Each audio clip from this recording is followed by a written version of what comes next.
I'm a maths professor.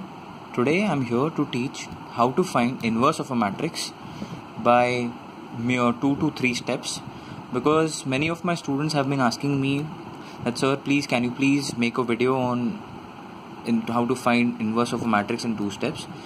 To find the inverse of a matrix, it usually requires more than 10 to 12 steps, but I found a method. It is not my method, but I found this method on internet and I'm just sharing it with you because many of you all will write MST CET next month and it's a speed-based test, so you'll have to tackle such questions in less than a minute or less than 20-30 seconds. So let me just explain you the method how to find inverse of any matrix. As you know, if an inverse of a matrix exists, it has to be a singular matrix, because it has to be a non-singular matrix, meaning the determinant value should not be equal to 0. So first step is to find the determinant value. I hope you guys know how to find the determinant value. If you find the determinant value, it's pretty simple how to expand a 3x3 matrix. I'm not getting into the details of how to find a determinant. I'm just going ahead with my method. Alright. First, what you do is write the 3x3 matrix. See, this is my 3x3 matrix. You just write it there. Later, what you do is copy the exact number of rows and columns as it is given in the sum.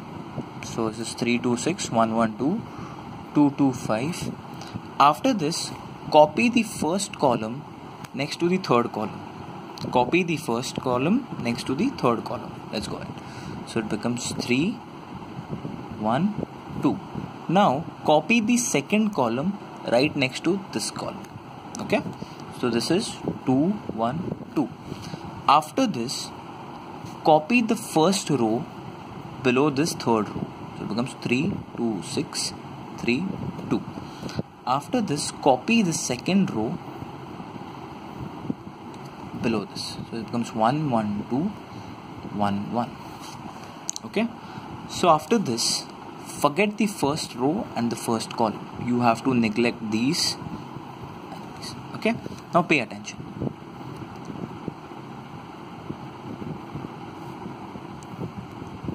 Solve these two elements. Take these two elements, solve them using Cramer's rule. What happens? This becomes 5 minus 4, which is 1. Clear? Next is catch hold of these 4 elements and solve them by Cramer's rule. This is 12 minus 10, which is 2. So you're basically finding the first row of your matrix. Okay. Next, you catch hold of these 4 elements and solve them by Cramer's rule. This is 4 minus 6, which is minus 2. Okay. After this, you have to catch hold of these 4 elements. They are 2 and 5. 2 minus 5 is minus 3. 2 minus 5 is minus 3. Next, these 4 elements, perfect. This is 15 minus 12. 15 minus 12 is 3. Okay. Next is 6 minus 6.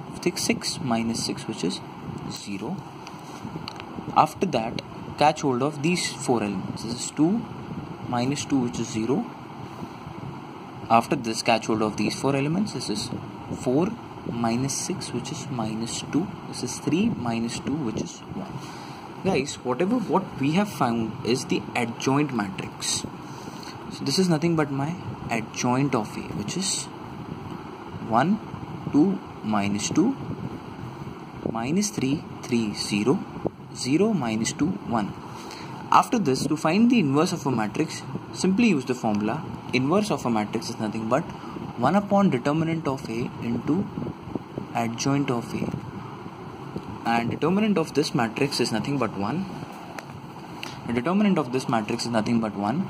So 1 upon 1 into adjoint of A is as good as 1 into 1 into this matrix, which is minus 3, 3, 0, 0, minus 2, 1.